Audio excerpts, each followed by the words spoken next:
हूँ। तो बहुत दिन से पोस्ट नहीं कर रहे थे हम, और welcome back all of you and my self also.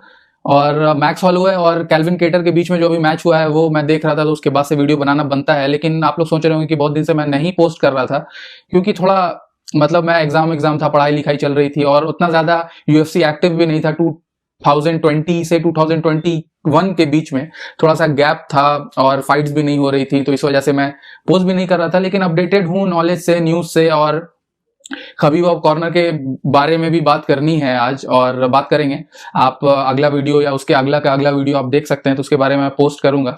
और बेसिकली ये वाले वीडियो में मैक्स हॉलोवे और कैल्विन केटर के बारे में जो बात करनी है, कि इस तरीके की फाइट, मतलब कि रिसेंसी बायस तो हम लोग जानते हैं कि स्पोर्ट्स में और कोई भी चीज की बात करने में हम लोग है ना कि बहुत ज्यादा बायस्ड हो जाते हैं, रिसेंसी वाला। लेकिन हम नहीं होंगे।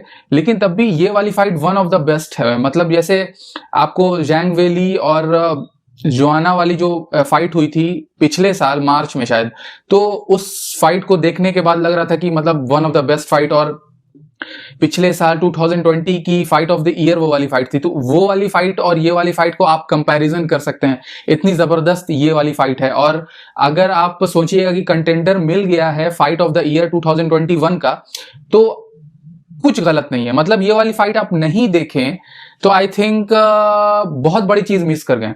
और पहली बात, ये वाली फाइट देखकर मतलब मेरे दिमाग में एक बात आ रही है जो हम आपको बताते हैं। देखिए, अपॉर्चुनिटी को वही ग्रैब करता है जो थोड़ा रिस्क लेता है, ठीक है। और डेना वाइट इट्स लाइक हमको ऐसा लगता है कि वो उस तरीके का रिस्क टेकर टाइप का आदमी है, भले वो अंदर से, लेकिन उसका पब्लिक फिगर जो जिस तरीके से हम उसको समझते हैं और जानते हैं, वो एक तरीके से बहुत ज्यादा स्ट्रेट फॉरवर्ड और रिस्क टेकर आदमी है। जाहिर सी बात है, प्रॉफिट के लिए वो काम करता है, कंपनी है उसकी, प्रेसिडेंट है यूएफसी का, तो बिजनेस है बेसिकली।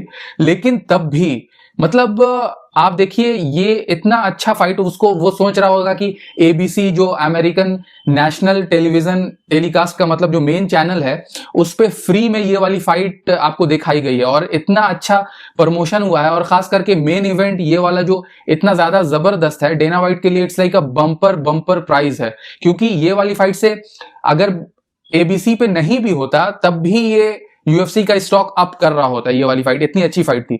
लेकिन आप सोचिए कि यूएफसी 2021 का मतलब पहला फाइट कार्ड हुआ, और उसमें इतनी अच्छी फाइट। और बेसिकली यूएफसी एक तरीके से अपने को प्रमोट करने के लिए नेशनल टेलीविजन टेलीकास्ट पर मतलब टेलीकास्ट कर रहा था फ्री में।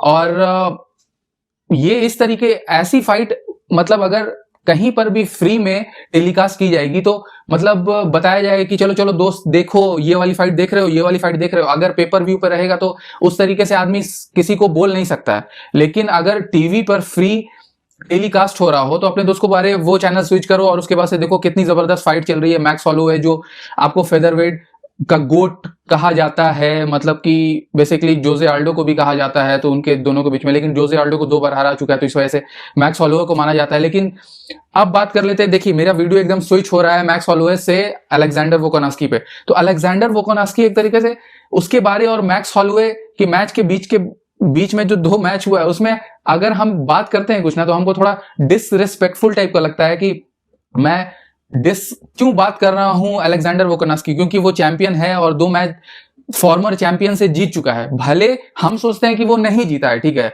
लेकिन वो जीता है। वहां पर जजेस स्कोर कर रहे थे, और who am I to say anything, who am I to say anything, I am just a crowd, I am just a man in a room. तो बेसिकली क्या कहा जाए, ये वाला जो फेदरवेट सिचुएशन है अभी मैक्स हॉलोवे अलेक्जेंडर वोकोनास्की का, अब ये इतनी अच्छी फाइट जो मतलब फ्यूचर चैंपियन बेसिकली माना जा रहा था। लोग कह रहे थे कि कैल्विन केटर हो सकता है या कंटेंडर बहुत दिन तक रहेगा फेदरवेट में, परफेक्ट फेदरवेट है सब, उसके पास स्टैंडिंग इतना अच्छा है।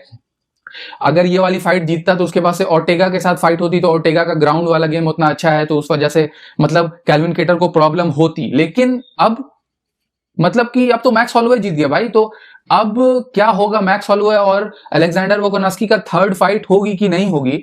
इट्स लाइक बहुत अजीब टाइप की सिचुएशन में है। तो मेरा ये कहना है कि मैक्स हॉलोवे और जबीत को फाइट, इन दोनों के बीच में फाइट किया जाए, और उसके बाद से मैक्स हॉलोवे अभी भी डिजर्व करता है। लेकिन हम ये वाली फाइट मैच मेकिंग के तौर से इस वजह से कह रहे हैं क्योंकि अलेक्जेंडर वोकोनास्की को थोड़ा रिस्पेक्ट मिलना चाहिए, थोड़ा सा मतलब उसको एक तरीके से ऐसा हमको लगता है कि अलेक्जेंडर वोकोनास्की के साथ फिर से मैच होगा ना तो बहुत ज्यादा क्लोज होगा और मैक्स हॉलोवे में भी ये वाला इस बार मैच थर्ड जो मैच है वो जीत जाए, या जो जजेस स्कोर कर रहे होंगे वो सोचेंगे कि अरे यार 2 फाइट है, उसके बाद से दोनों फाइट में जजेस को बोला गया कि आप लोग ने गलत स्कोर किया है, तो इस बार थोड़ा अगर मतलब कि थोड़ा उसके तरफ बायस्ड हो सकते हैं इस तरीके की सिचुएशन में। तो अलेक्जेंडर वोकोनास्की को अपनी लेगेसी बनाने के लिए कोई ऐसा जो अभी ब्रायन ओर्टेगा के साथ मैच होने वाला है उसको थोड़ा ब्रेक देना चाहिए, क्योंकि वो चैंपियन है और मतलब ही इज अ चैंपियन। और मैक्स हॉलोवे डिजर्व करता है नेक्स्ट शॉट, लेकिन थोड़ा सा रिस्पेक्ट अलेक्जेंडर वोकोनास्की को थोड़ा टाइम मिलना चाहिए, क्योंकि बहुत ज्यादा वो फ्रस्ट्रेटेड होगा कि मैंने तो कुछ गलत नहीं किया है, मतलब वो वाले मैच में मैं जजेस ने मेरे को जिताया है, मैंने थोड़ी ना कहा कि जजेस मेरे लिए सपोर्ट करके मेरे तरफ से मतलब हमको जिताओ, बेसिकली मेरे तरफ बायस्ड हो, लेकिन तब भी वो हैंड्स डाउन मैच जीत गया था, दोनों मैच जीत गया था।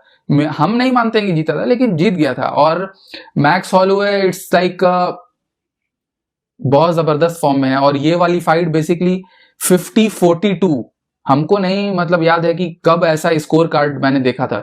50-42 एक जज ने फाइट की मतलब स्कोर किया है, और 50-43 50-43 इट्स लाइक अमेजिंग। ये वाले फाइट के बारे में अगर थोड़ा बात कर लें, जो मैं बात करने वाला था शुरू में लेकिन नहीं बात किया, तो मैक्स हॉलोवे एक तरीके से बहुत ज्यादा पेस से इस फाइट को डिक्टेट कर रहा था, अपने पेस से, अपने वॉल्यूम से, जो इतना ज्यादा वॉल्यूम एक्सपेक्ट नहीं कर रहा था कैल्विन केटर। और हमको लगा कि थोड़ा ज्यादा वो इन एक्सपीरियंस है, या थोड़ा ज्यादा वो अपने 100% गेम पे नहीं आया, या इतना ज्यादा वो एक्सपेक्ट नहीं कर रहा था कि मैक्स हॉलोवे अपने 100% पे रहेगा। लेकिन इफ यू आर मतलब मेरा ऐसा कहना है, मतलब कैल्विन केटर का स्टॉक डाउन नहीं हुआ है, क्योंकि इतना जबरदस्त मैक्स हॉलोवे का ये वाली फाइट हम कह सकते हैं कि बेस्ट परफॉर्मेंस इन यूएफसी था, लेकिन उसको 5 राउंड तक चले जाना और फिनिश ना होना, ये भी एक तरीके से तारीफ की बात होगी कैल्विन केटर के लिए, और हम लोग को प्रॉप्स देना चाहिए। और ऐसा कुछ नहीं है कि स्टॉक डाउन हुआ है कैल्विन केटर का, लेकिन